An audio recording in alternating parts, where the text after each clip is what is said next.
The rain had stopped hours ago, but the mansion still carried the smell of damp earth through its long, polished halls. It was a house that looked perfect in photographs, gleaming marble, chandeliers that caught every light, staircases that curved like something out of a magazine. But in person, it felt hollow. The silence was too sharp, too clean, as if it had been scrubbed of life the same way the windows had been scrubbed of fingerprints. It was the kind of silence that didn't calm a soul. It pressed down on you, heavy and unrelenting. Alexander Hayes lived inside that silence like a man serving a sentence. In his late 40s, he carried himself with the precision of a man who had built empires. His suits were tailored so perfectly that even in grief, he looked untouchable. People in the city called him ruthless, efficient, brilliant. They said he had the kind of mind that turned opportunities into gold and problems into profit. But none of those people had ever walked these hallways at night and felt the emptiness echo against the walls. None of them had seen the way he sat at the edge of his bed, staring at a photo frame he couldn't bring himself to touch. Since Julia died, the house had become his fortress, his museum of order. The boys' toys were tucked away in bins, untouched for weeks. The dining table gleamed but hadn't seen a family meal in months. Even the garden outside had withered, vines crawling where flowers once bloomed. Alexander had convinced himself that keeping the house pristine was his way of holding on, that order could protect him from falling apart. Yet deep inside, he knew he was clinging to silence because noise, real noise, would remind him of what was missing. The staff kept their distance, moving like shadows, careful not to disturb him, until she arrived. Aaliyah Moore was nothing like the rest. She was young, maybe late 20s, wit, the steady hands and quiet eyes that seemed to hold too much gentleness for a place like this. She had only been working in the mansion for a few weeks, and already Alexander noticed she didn't walk like the others. The others rushed, polished, bowed their heads when he passed. Aaliyah lingered. She moved slower, not out of laziness, but with a kind of patience that felt foreign here. She hummed under her breath when she worked. Soft tunes that seemed to belong more to a grandmother's kitchen than a billionaire's estate. He told himself it didn't matter. She was just another maid, hired by the agency when the last one quit suddenly. But then there were moments, small, quiet moments, when her presence disrupted the script he had forced on this house. He caught her one evening standing near the twin boys' bedroom door, not entering, not intruding, just pausing. Ethan's laugh, faint and brief, slipped through the crack of the door. Alexander froze at the sound, his chest tightening. He hadn't heard it in so long that it felt like a mistake. But Aaliyah didn't move. She stood there a second too long, her face soft, her head tilted like she was listening to something sacred. From the shadows of the hallway, Alexander watched her. His instinct was to step forward, to clear his throat, to remind her of her place. But something stopped him. There was no calculation in her expression, no agenda, just an ache, a quiet recognition of pain that wasn't even hers to carry. And for the first time in months, Alexander didn't speak. He didn't order her away. He simply turned back into the silence of his study, carrying the sound of that small laugh like a secret he wasn't ready to share. He didn't know why he noticed her. He didn't know why her softness made the silence feel heavier, or why her eyes seemed to see through the marble in the chandelier straight into the fracture he had. It worked so hard to hide. But he did know this. Something about her presence was unsettling the order he had built around himself. And deep down, some part of him that he didn't want to name wondered if maybe, just maybe, that wasn't such a bad thing. The mansion still looked perfect that night, every surface reflecting its own polished emptiness. But Alexander lay awake longer than usual, staring at the ceiling, hearing echoes where there should have been nothing. Not the echoes of Julia, not this time. The echoes of something new, something stirring quietly down the hall, just beyond the boys' room, where a maid with too much patience had lingered one moment too long. The storm rolled in without mercy, turning the city into a blur of headlights and broken reflections. Sheets of rain hammered against glass towers, and in the heart of it all, Alexander Hayes sat in a boardroom high above the skyline, his jaw clenched as voices droned around him. His empire demanded order, and yet outside those windows, the world had given into chaos. By late afternoon, the lights flickered. By evening, the entire building shuddered into darkness. A power outage forced the meeting to an abrupt halt. Most of the men grumbled about the inconvenience. Alexander only saw an opportunity to leave. He gathered his briefcase, dismissed the assistants, and ordered his driver to take him home. He didn't explain why. He never explained. But as the car pulled away, slicing through rain-slicked streets, he felt that old familiar dread, the knowledge that silence was waiting for him at the mansion, like an uninvited guest. Except silence wasn't what he walked into. The moment he stepped through the grand front doors, shaking the water from his coat, he heard it, the rush of something unnatural, a low roar, steady and insistent, echoing off marble and tile. At first, he thought it was the storm pressing against the windows, but then he saw the housekeeper sprint past him, her shoes splashing against the soaked floor, and his lifeless spiked. He turned the corner into the kitchen and froze. Water gushed from beneath the sink like a broken fountain, spreading across the floor in wide, glistening waves. Cabinets were slick with moisture, the rug beneath the dining table already dark with absorption, and in the middle of it all, barefoot and drenched, Aaliyah Moore knelt on her knees with towels and pots, desperately trying to slow the flood. "Mr. Hayes," she gasped, startled at his sudden presence. Strands of hair clung to her face, her blouse plastered to her skin. "The pipe, it just burst." Her words cut off at the look on his face. His silence was worse than fury. Alexander stood there, hands clenched at his sides, every muscle tight. Order, perfection, control. This room looked like a disaster site, and he couldn't breathe. "You let this happen." His voice was low, lethal. Aaliyah shook her head quickly, pressing another towel against the relentless stream. "I tried. No one could get here fast enough. I thought I could stop it until—" He stepped forward, shoes splashing, his gaze sharp enough to cut. "Do you have any idea what this house costs? What this floor alone—" He stopped himself, jaw tightening. The words tasted bitter even as he spoke them. For a moment, she met his stare. Her eyes didn't shrink, didn't beg. They held something else, a quiet steadiness that unnerved him. "I did everything I could," she said softly. "But the boys—" Her voice faltered. She glanced toward the hallway, then back to him, as if she had said too much.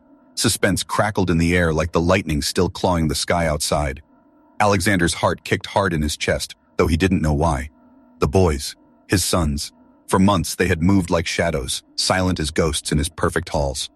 What did they have to do with this flood? Why did she say it like that? Like there was more to the story, though. And broken pipes and ruined floors? His first instinct was to fire her on the spot.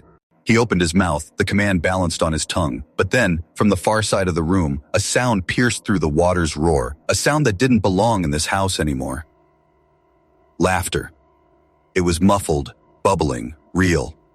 The kind of laughter that didn't fit inside marble walls or under crystal chandeliers, and for the first time in months, Alexander Hayes felt the ground shift beneath his feet. He didn't move. Not yet. But his anger stilled, replaced by something he hadn't felt in so long he barely recognized it. Suspense held him captive, dragging his gaze toward the sink, toward the voices rising above the chaos. Something, or someone, was waiting under there. And in that moment, Alexander realized the flood wasn't the disaster. It was the beginning of something he couldn't yet name. The kitchen felt like a battlefield, water rushing like an invading army, towels and pots scattered like fallen shields. Alexander Hayes stood in the doorway, fury burning in his chest, ready to unleash it on the maid who had let his home fall into chaos. His voice had already sharpened into steel, his jaw locked. He was seconds away from firing her, from cutting her out of his life like he cut bad investments. But then, it happened. A sound split through the chaos, rising above the rush of water, so sharp and so unexpected that it froze him in place. Laughter. Not the polite laughter of boardrooms, not the strained chuckles of people trying to impress him. Real, unfiltered, bubbling laughter, the kind that spilled out without permission. It ricocheted off the kitchen walls like a memory he had buried too deep to face. His throat tightened. He hadn't heard it in this house since Julia died. Aaliyah shifted suddenly, glancing under the sink. "Careful, boys," she said, her voice half scolding, half laughing, as if she wasn't on her knees in a flood but in the middle of some wild adventure. "Boys." Alexander's eyes darted to the cabinet doors. The laughter grew louder, followed by squeals, and then, like two little whirlwinds, Ethan and Caleb burst into view. His sons were under the sink. They were soaked, their hair plastered to their foreheads, toy wrenches clutched in their tiny hands like weapons. Water sprayed around them, but they didn't care. Caleb's cheeks were flushed, his eyes wide with mischief. Ethan was barking out nonsense instructions. "Tighten the screw, Captain. The ship's going under." "Daddy!" Ethan shouted the moment he spotted him. His voice cracked with joy, not fear. "We're fixing it." "Mommy Liar saved the ship," Caleb added proudly, pointing at Aaliyah, his words tumbling together. Alexander's breath caught. Mommy Liar. The name hit him like a fist. For months they hadn't spoken mommy at all. The silence had been too heavy, too absolute, and now here it was, spilling out of his son's mouth, reshaped, reborn. Not as Julia, not as loss, but as something else. Aaliyah looked up quickly, cheeks flushed. "They're pretending the pipe is part of a spaceship," she explained, her voice soft, careful, almost apologetic. "It started leaking, and I tried to fix it, but they wanted to help. I thought..." She didn't finish because Caleb flung a sponge at her leg, giggling so hard he fell backward into the puddle. Aaliyah laughed with him, scooping it up and tossing it back gently. And Alexander just stood there, staring. The water was everywhere, soaking into rugs that cost more than most people made in a year. The marble gleamed slick under the overhead lights. His perfect order was gone, drowned under an inch of chaos. But his boys were laughing. For the first time since Julia's funeral, they looked alive.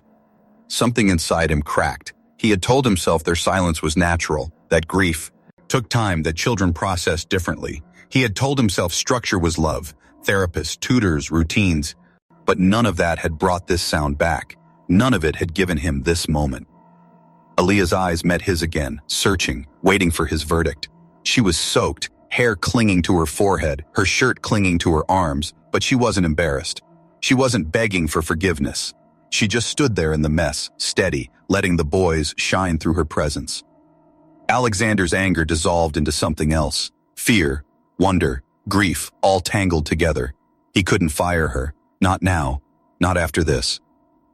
"Captain reporting for duty," he heard himself say, his voice rough, almost unrecognizable. He knelt down, the water seeping into his expensive slacks, his hands awkwardly reaching for the wrench Ethan offered him. Ethan shrieked with delight. "Daddy's fixing the ship." Caleb clapped so hard he almost slipped. And for the first time in longer than he could remember, Alexander Hayes laughed. It wasn't loud, it wasn't easy, but it was real. And in that waterlogged kitchen, with his sons beaming up at him and Aaliyah's eyes soft on his, he realized he hadn't lost everything. He still had something left to fight for. And maybe, just maybe, this flood wasn't destruction. Maybe it was the beginning of life returning to his house. Water still dripped from the ceiling vent, the puddles across the marble floor spreading wider by the second. Towels lay crumpled, buckets overflowed, and the kitchen, a place Alexander Hayes once prided on spotless order, looked like a battlefield. He should have been furious. He should have called the repair team, demanded answers, cut through the chaos with commands the way he always did. That was the role he knew, the role of control. But something in him had shifted the moment his sons laughed. Now, as he rose from his knees, soaked and dripping, he felt disoriented, like the rules of his world had changed. He turned sharply to Ali. His instinct desperate to reclaim the upper hand. "This is unacceptable," he snapped, though his voice wavered more than he intended. "You've let this house turn into..." He stopped short. The word he wanted was ruins. But as he looked at Ethan's glowing face and Caleb's wild grin, the accusation died in his throat. Aaliyah didn't shrink back. She stood, water dripping from her sleeves, her curls plastered to her forehead, her breathing unsteady but her eyes steady. She was scared. He could see it in the tightness of her fingers clutching the towel. But she wasn't broken. "They needed this," she said softly. Her voice wasn't loud, but it cut through the roar of water as if it carried its own authority. "It's the first time I've heard them laugh in months. You can fire me if you want, Mr. Hayes, but don't tell me it wasn't worth it." The words hit him harder than he expected. No one spoke to him like that. Not business partners, not employees, not even friends, if he still had any left. He was used to yes men, to people nodding, to silence disguised as respect. But here was this maid, hired barely weeks ago, standing in his kitchen like she had the right to defend joy itself. He should have been outraged. Instead, he found himself staring at her, his chest tight. Ethan scrambled out from under the sink, his little feet slapping against the wet tile, and tugged on Alexander's sleeve. "Daddy, we saved the ship. Mommy Liar helped us." Caleb popped up behind him, holding the toy wrench above his head like a trophy. "We beat the water monster." Alexander's throat burned. Mommy, the word, twisted, reborn, reshaped, echoed in his head. He looked at his sons, alive with energy, their cheeks flushed, their eyes brighter than he had seen in months. He looked at Aaliyah, still steady, still waiting for his verdict. He wanted to scold her. He wanted to remind her of boundary, of professionalism, of rules, but his voice betrayed him. "Fine," he said quietly. The word carried more weight than it should have. Aaliyah blinked, startled. "Fine? Let them keep going," he muttered. "It's fine." The boys erupted into cheers, diving back into their mission, water splashing everywhere. Aaliyah exhaled, relief flooding her features. She brushed a wet curl from her cheek, and for the first time, a small smile, tentative but real, lifted the corners of her mouth. Alexander turned away quickly, but not before catching the way her eyes softened at the sight of the boys. It wasn't the look of an employee. It was the look of someone who cared, deeply, beyond what she was paid to do. And that unsettled him more than the flood, more than the laughter, more than the chaos threatening to swallow his perfect order. Because for the first time in a long time, Alexander Hayes didn't feel in control. He felt something else entirely, something he couldn't yet name. The mansion never looked the same after that night. The marble floors had dried, the towels had been collected, and the repair team had come and gone, but something lingered in the air, something Alexander Hayes couldn't scrub away with order or silence. It wasn't just the memory of the flood, it was the sound that had followed it, laughter. The next morning he came down earlier than usual, coffee already on his mind when he noticed it. Bright green crayon scrawled across a sticky note, stuck crookedly to the refrigerator. "Thank you for laughing with us." The letters were shaky, uneven, signed in blocky, oversized handwriting. Ethan. Alexander froze, one hand still on the fridge handle. He hadn't asked for this. He hadn't expected it. For months, his mornings had been nothing but silence and efficiency. Grab the coffee, check the emails, head out the door. But now, here was this note, simple and loud in its innocence, shaking the walls of his carefully contained world. He didn't pull it down. He didn't even move for a long moment. He just stared until the edges of the paper blurred. By the end of the week, there were more. Another sticky note, this one from Caleb, taped to the counter in slanted blue marker. Today was funny. No explanation. Just joy declared like a secret left for him to find. A third appeared on his desk in the study. A crooked smiley face with 4 stick figures holding hands. Too tall, too small.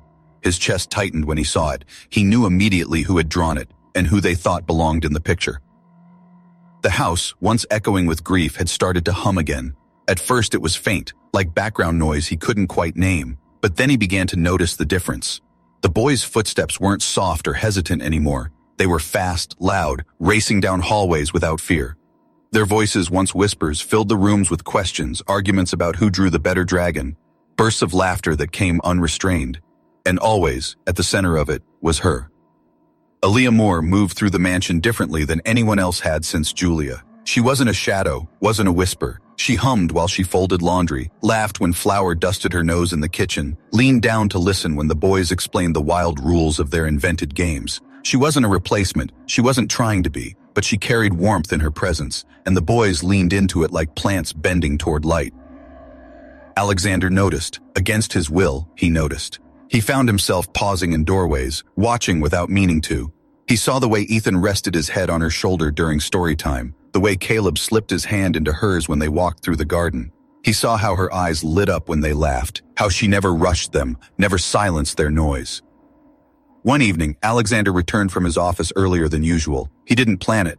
His meetings had ended sooner, and instead of burying himself in more work, he told the driver to take him home. The house was quiet when he entered, the kind of quiet he remembered all too well, but as he walked down the hall, he heard something soft, a melody. He stopped outside the boys' room. Aaliyah's voice floated through the crack in the door, low and gentle, reading from a picture book. Her tone wasn't polished, not the kind of voice that belonged on a stage. It was softer than that, calm, steady, patient. Ethan was tucked against her side, Caleb curled under her arm, their eyes wide and fixed on the pages as if the world beyond them didn't exist. Alexander leaned on the wall, unseen. His chest tightened, not with anger this time, but with something else, something that made his throat ache. He didn't remember the last time he had read to them. He didn't remember the last time they had sat still, not out of grief, but out of comfort. He turned away before she could see him, but the image followed him into the night, burning behind his eyes like a secret he couldn't let go. For years, Alexander Hayes had believed that wealth, structure, and discipline could shield his family from the chaos of the world. But as he stood in his office staring at another crooked note taped to his desk, he began to wonder if he had been wrong, because what he saw now was different. His children weren't coming back to life because of his walls, his silence, his order. They were coming back to life because someone else had the courage to bring noise back into his house. And that noise, the giggles, the sticky notes, the bedtime stories, was undoing him. Piece by piece, it was cracking the armor he had spent years perfecting. For the first time in a long time, Alexander didn't know if he wanted to stop it. The morning began the way so many did, quiet, precise, every detail of the house tucked into order. Alexander Hayes liked it that way. The coffee brewed at 6 sharp, the curtains in the din, room drawn back to let in a muted sweep of light, the marble counters polished to a shine that mirrored his reflection. Control, always control. But control shattered with the sound of porcelain breaking. The crack echoed through the kitchen like a gunshot. Alexander stiffened in his study down the hall, pen frozen mid-note. For a moment he didn't move. He didn't have to. He knew exactly what it was. He had heard it in his mind 100 times, the sound of that mug falling, the one object he had sworn would never break. By the time he reached the kitchen, the silence after the crash felt unbearable. Aaliyah was already on her knees, her hands trembling as she tried to gather the shards. Her curls had slipped loose from her braid, framing her face as she bent low, her breath uneven. She wasn't frantic, but the look in her eyes told him she knew. She knew what she had broken. The mug lay in pieces on the tile, its once delicate cream glaze split down the middle, blue floral paint fractured into jagged islands. Julia's mug. Julia's only mug. The one she had sipped tea from in the mornings while humming softly, barefoot against the counter. The one Alexander had washed by hand every single night since she died, never trusting anyone else to touch it. He stopped in the doorway. For a long moment, he just stared. His chest felt tight, his pulse pounding in his ears. Aaliyah looked up, guilt heavy in her eyes. "Mr. Hayes," she whispered, her voice breaking. "I didn't mean to. It slipped. I tried to catch it." He said nothing. He couldn't. His throat closed. The twins were frozen at the kitchen table, their breakfast half-eaten, their eyes wide as they watched the scene unfold. They knew too, knew this wasn't just a cup. Their mother's presence had lived in it, and now it was scattered across the floor. Alexander's hands clenched at his sides, rage boiling to the surface. But it wasn't directed at her. Not entirely. It was grief, sudden and raw, crashing into him like the storm outside. His instincts screamed to lash out, to demand answers, to punish. But when he saw Aaliyah's fingers carefully pick up the handle, unbroken and intact, her touch so gentle it was as if she were holding Julia's hand itself, the fury drained into something else. He stepped forward, his shoes crunching against the shards. Slowly, he knelt beside her. She startled at the sound, looking up at him with wide, uncertain eyes. "It was just a mug," he said quietly. But his voice betrayed him, just was cracked, trembling, jagged like the porcelain at their feet. He held out his hand, palm open. Wordlessly, she placed the handle in it. Their fingers brushed just for a second, and Alexander felt an ache that nearly broke him. Aaliyah's throat tightened. "I'm so sorry," she whispered. The apology was soft, but it carried weight, the kind of weight you couldn't fake. For the first time since Julia's death, Alexander answered honestly. "I know." 2 words, that was all, but they were more than an absolution. They were a confession, that he understood, that he didn't blame her, that he couldn't carry this grief alone anymore. Together, in silence, they gathered the pieces. Each shard clicked into the dustpan like fragments of memory being laid to rest. The boys didn't move. They just watched, as if the act itself meant more than any words could. When the floor was clean, Alexander lingered for a moment, the handle still in his hand. He should have thrown it away. He should have insisted the mug was nothing but an object, that it didn't matter. But instead, he set the handle gently on the counter, like a relic, like a reminder that broken things could still carry meaning. And as he stood, he noticed something he hadn't seen in his home for a long time. Aaliyah wasn't running. She hadn't hidden. She hadn't begged for forgiveness or tried to erase the moment. She stayed, knees on the floor, eyes full of care, even in the face of his silence. That mattered more than the mug ever had. Later, when he returned to his office, Alexander couldn't focus on the stack of reports waiting for his approval. He kept seeing her crouched on the floor, curls falling into her face, cradling broken porcelain as if it were something sacred. He thought of Julia, yes, but he also thought of the house now, of laughter, of sticky notes, of the way Aaliyah had refused to look away from pain. The mug was gone, but what it represented remained, and in its place was something fragile, something new, something Alexander hadn't dared to believe could exist again. The storm rolled in like a restless giant, shaking the mansion's tall windows with its fists. Thunder cracked low and heavy, rattling through the walls, and sheets of rain blurred the garden into watercolor.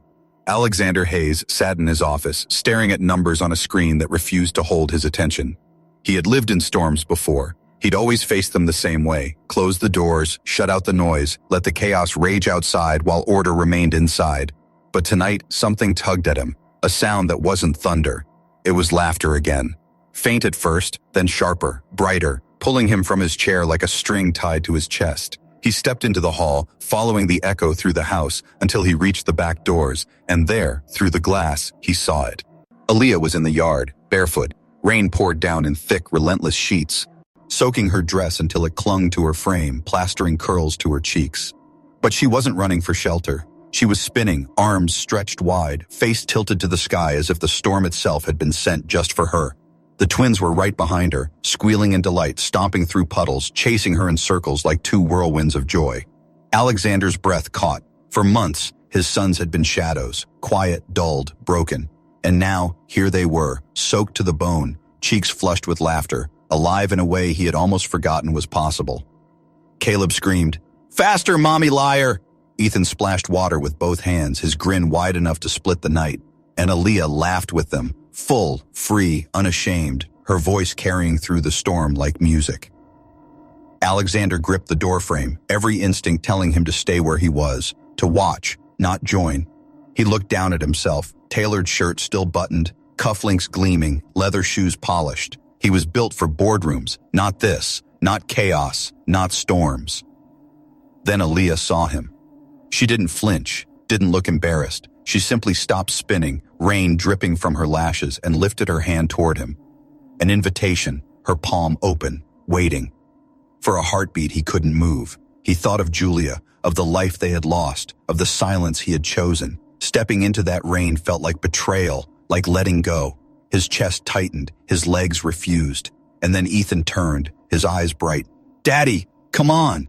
Caleb echoed. "Daddy, hurry!" His tiny arms waved wildly. Something inside Alexander broke loose. He set his coffee mug down on the table by the door, exhaled, and reached for the handle. The air hit him first, damp and cool, carrying the raw scent of rain. Then his first step, his polished shoes sinking into the wet grass, water leaping up around his ankles. The cold shocked him, but before he could turn back, Caleb barreled into him with a squeal. Ethan followed, splashing water onto his slacks. "Daddy's here," Ethan shouted, triumphant. Aaliyah didn't laugh at him. She didn't tease. She just watched, eyes soft, as though she understood the weight of what this meant. Then she closed the distance, caught his hand, and spun him once in the rain.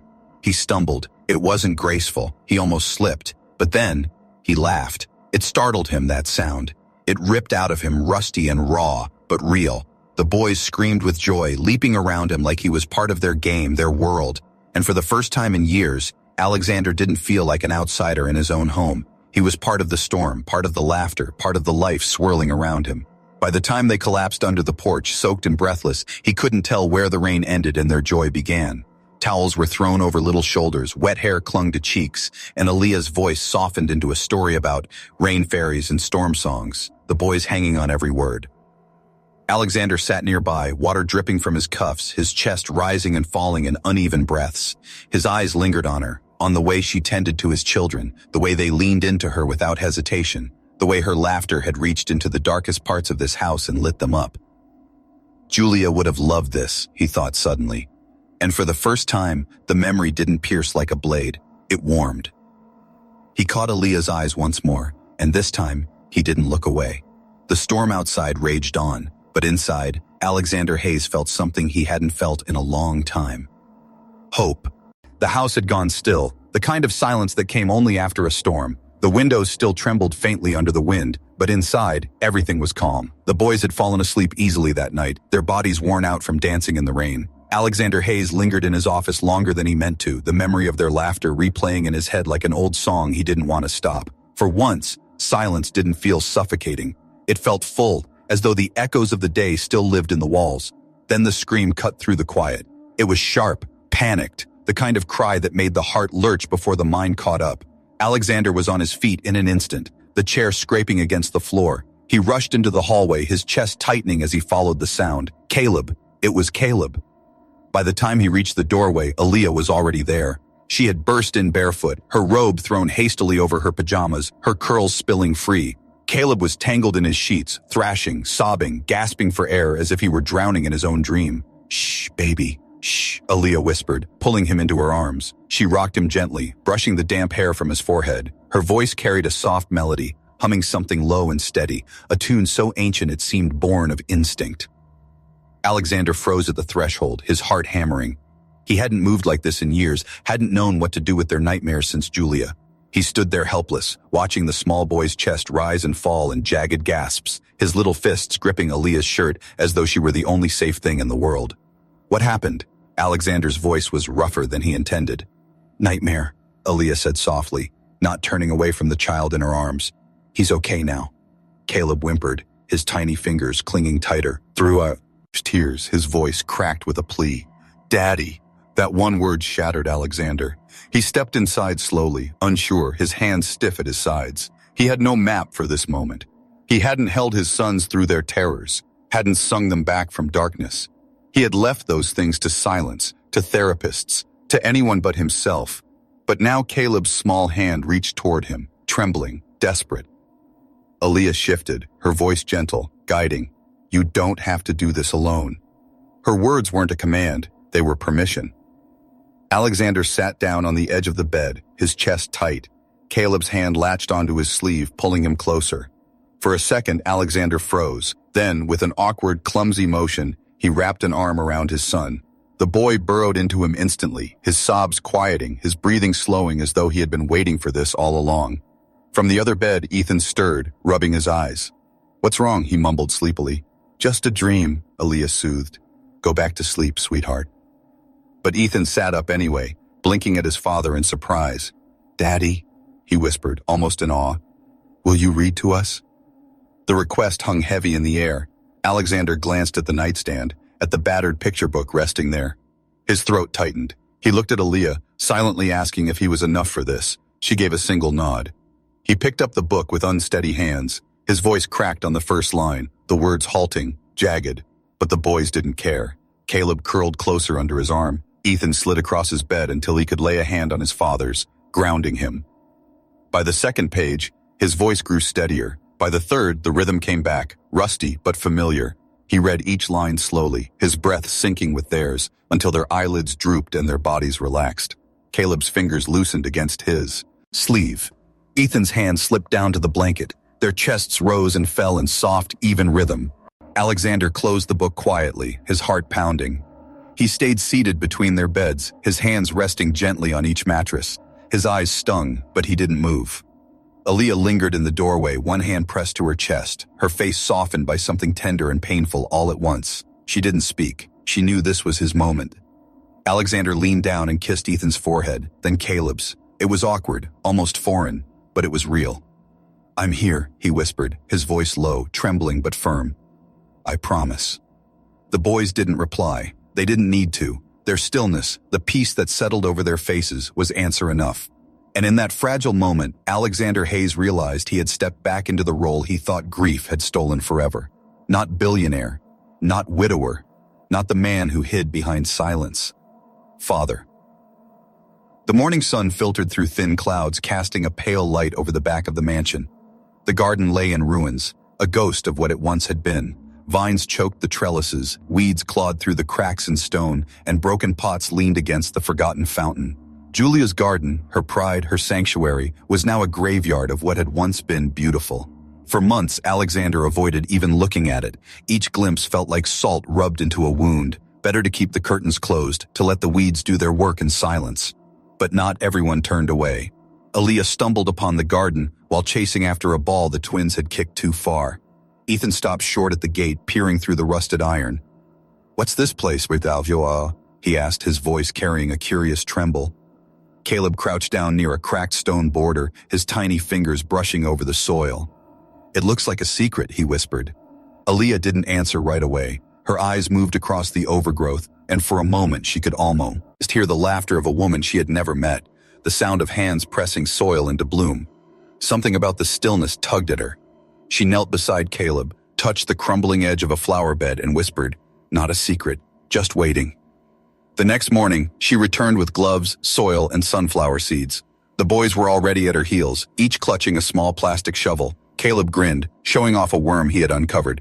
His name's Mr. Squiggles, he declared solemnly. Ethan rolled his eyes and found another. This one's Professor Wigglepants, he said, and the two of them erupted into laughter. Day by day, they returned. The garden shifted slowly, weeds being pulled, soil turned over, life coaxed back into forgotten corners. The boys argued about butterflies, chased each other between patches of dirt, and named every insect they found. Aaliyah never rushed them. She guided them gently, teaching patience, letting them believe that worms and seeds held secrets worth guarding. On the fourth morning, Alexander appeared. He hadn't meant to. He had been heading toward his car, tie already tightened, briefcase in hand. But the sound of his son's voices drew him sideways, out through the back door, down the stone steps. He stopped when he saw them, Ethan and Caleb on their knees, mud streaking their faces, laughter rolling freely. Aaliyah crouched with them, her curls escaping into the breeze, her hands steady as she guided Caleb's shovel into the dirt. Alexander's chest tightened. Julia had once sat in this very place, her hands in the soil, her head tilted back in laughter.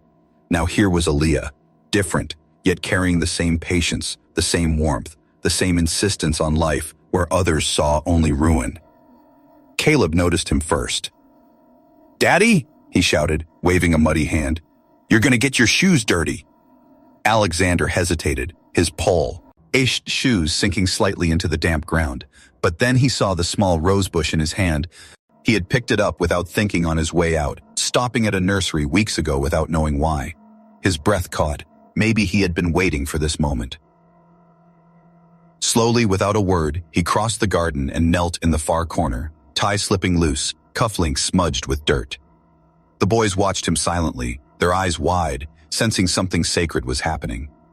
Alexander dug with his bare hands, pressed the roots into the soil, and covered them gently. A single red rose, simple but fierce, now stood under the rusted arch Julia had once wrapped in morning glories. "She loved this garden," Alexander said finally, his voice low, rough. Said it was the only place the world didn't ask her to be anything but herself. Caleb slipped his small hand into his father's. Ethan leaned quietly against Aaliyah's side. No one spoke. They didn't need to.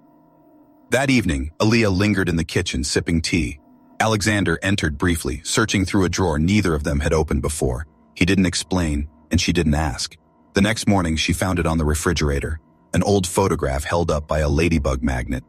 Julia sat in the garden, her cheeks dirt-streaked, hair tied back, both boys in her lap no older than 2. Her laughter was frozen in that image, head thrown back, arms wrapped around her children. Aaliyah stood in front of the photo for a long time, her fingers brushing the curled edges. It wasn't a shrine, wasn't a goodbye. It was placement. It was memory allowed to live beside the present, not overshadow it. Later that day, when she returned to the garden with the boys, she found Alexander already there, his sleeves rolled, a watering can in his hand. He poured carefully over the rose, dirt clinging to his cuffs. "She'd like this," Aaliyah said gently. He didn't look at her, but his jaw softened, and he nodded once. "I think she does." And in that garden, no longer abandoned, something breathed again, not the same as before, but steady, real. The house woke slowly that morning, bathed in early autumn light. The storm had passed, leaving the air crisp, the windows streaked with fading raindrops. Aaliyah padded into the upstairs hallway barefoot, her arms folded for warmth. She was on her way to wake the twins, already rehearsing the silly breakfast song they loved, when she stopped dead in her tracks. There, leaning crookedly against the wall, was the whiteboard the boys usually used for doodles. But this wasn't a doodle. It was a message, written in jagged, uneven letters, the kind only 5-year-old hands could manage. "Can you be our mommy for real?" The words stole the breath from her chest. She blinked hard, as though they might rearrange themselves into something else, but they didn't. Her hands flew up to her mouth, trying to hold back the flood of emotion already rising in her throat. Her heart hammered against her ribs, wild, disbelieving. Ethan and Caleb stood side by side, guilty but hopeful, their small faces lit with nervous anticipation. Ethan's crayon still smudged his fingers. Caleb clutched the marker cap in his fist, like proof. They looked up at her, eyes wide, waiting for an answer. She opened her mouth, but no words came, and then she felt it, someone behind her. She turned, startled, and found Alexander Hayes standing just a few steps away. He wasn't wearing his armor today. No pressed suit, no polished shoes. Just a plain navy sweater, his hair slightly mussed, his eyes steady but vulnerable in a way she had never seen. In his hand was a small velvet box. Her breath caught. For a moment, she thought she understood, but when he opened it, there was no ring. Instead, folded neatly inside, was a piece of paper, She took it with trembling fingers, unfolding it carefully, and found only two handwritten words, clean and sharp in his script: "Stay forever."